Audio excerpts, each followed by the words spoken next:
In this guide, I'm going to show you how to fix Android not turning on.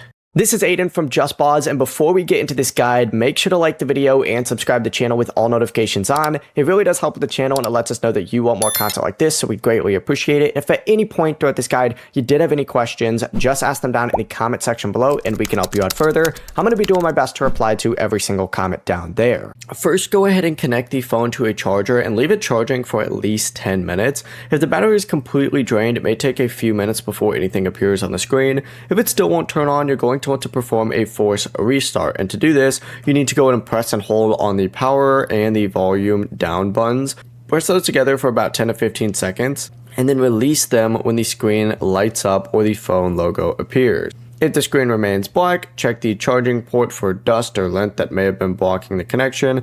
Carefully clean it using a soft, dry brush. Avoid using any actual metal objects.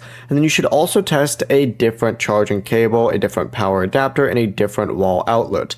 Reconnect the phone and allow it to charge again. Give it about 10 minutes each time, and then try holding the power button to turn it on. Before you do leave, make sure to like the video and subscribe to the channel with all notifications on. It really does help with the channel, and it lets us know that you want more content like this. We'd greatly appreciate it. And if at any point throughout this guide you did have any questions, just ask them down in the comment section below, and we can help you out further. I'm going to be doing my best to reply to every single comment down there. Peace.